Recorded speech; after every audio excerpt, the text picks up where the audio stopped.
Okay, guys, if y'all could have a seat, I want to introduce Dr. Ted Chandler to you. Dr. Chandler, after 2 years in the Navy, Dr. Chandler earned a degree at Wake Forest University, chosen as one of the first class of Morehead scholars at the University of North Carolina at Chapel Hill. He graduated from the School of Medicine with an MD degree.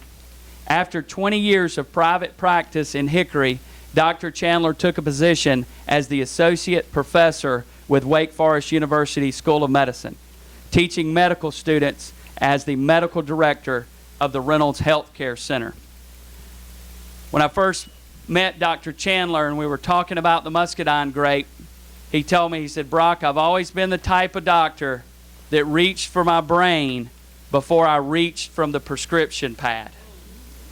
So a guy that's here to help you and give you some good news if you've got diabetes or know someone affected by diabetes today. Let's put our hands together for Dr. Ted Chandler.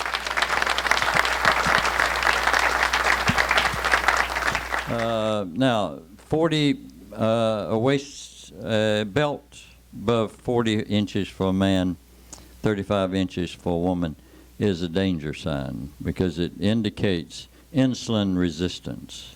Insulin resistance is where the balance between insulin and glucose, the curves, are out of balance. And they need to be brought back into balance because all of the body systems that have to do with energy and have to do with self-healing of minor stuff and major stuff depend on this balance.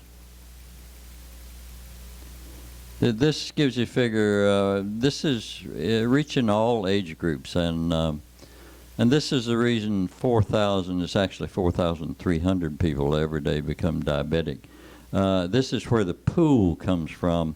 Now it's reaching into teenagers. We're seeing kids with type 2 diabetes, and this is really sad because they're going to live lives of sickness, lives of deprivation because they're socially ostracized in school, and you know they can't find work, they can't, and they just are depressed.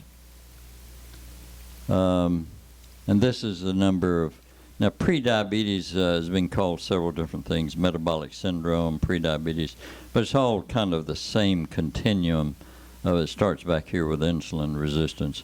And then over here, you're diagnosed with type 2 diabetes, full-blown diabetes.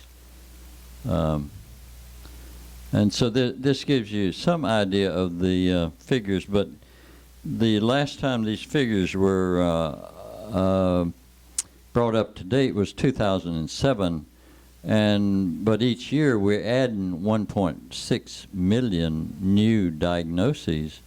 And so it's probably closer to 27 million people now, but you know nobody's up to the Center for Diabetic Statistics. They haven't upgraded those numbers recently.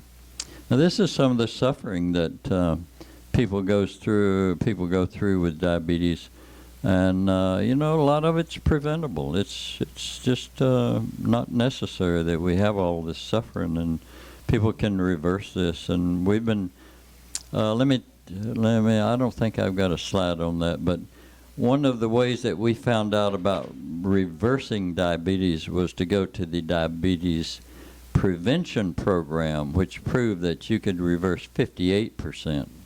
And we've had a group recently that I've been working with, and we're closer to 85%.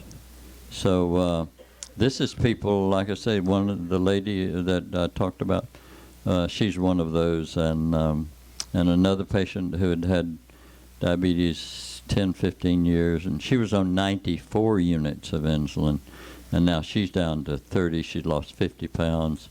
And, you know, the program wasn't all that hard. It was easy for her to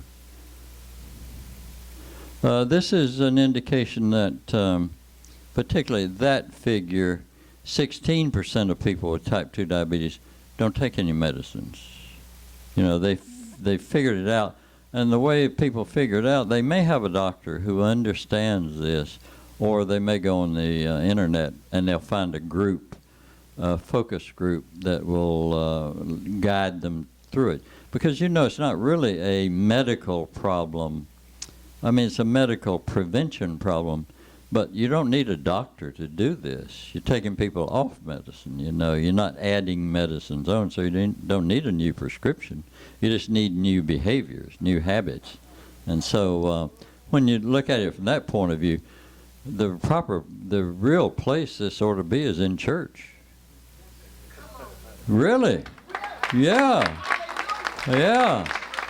Because it ought to be in church. I mean, when you look at, well, where does healing come from? Where the church ought to be a healing institution.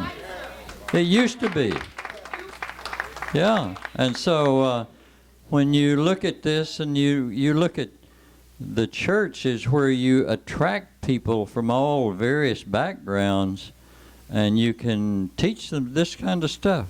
You just need to teach them this and say, no, your body is given to you in the image of God. And so then you come to the other side of it and say, you've got a purpose, and you're letting this imbalance destroy your purpose for being here. See, so then this ought to be in church.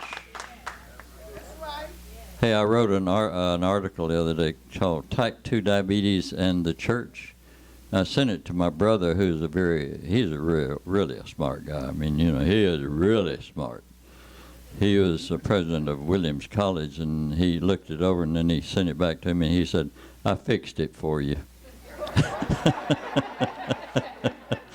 And he said, when you got to the last part of it, he said, you were sounding like a preacher. He said, I made you sound like a doctor all the way through. And I said, thanks a lot, brother.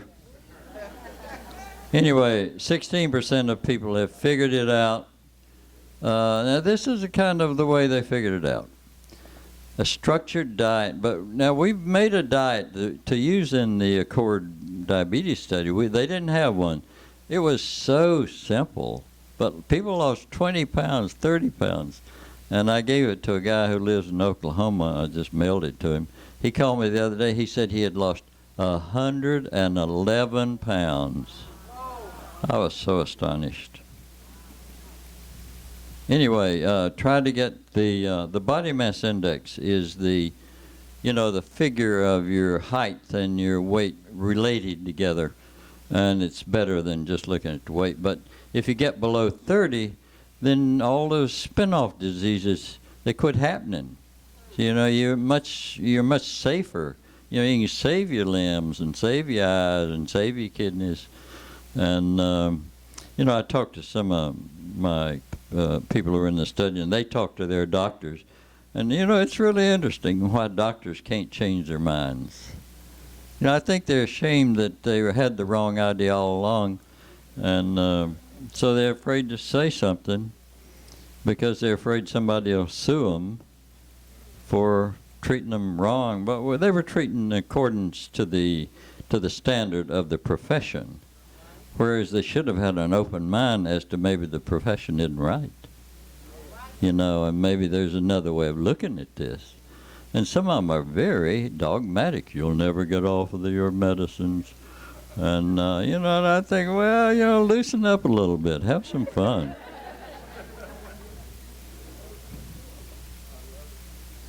Okay, now, here's the interesting stuff about Nature's Pearl. Nature's Pearl, if you look at its qualities with regard to diabetes, it is an insulin mimetic. It acts like insulin. Okay, so there's conventional therapy, and then there's reversal therapy. And you've heard about reversal therapy. To me, there isn't any option. Everybody ought to know.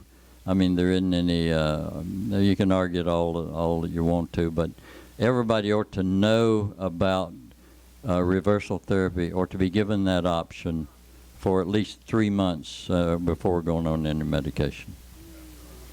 It's already proven. It's in the record.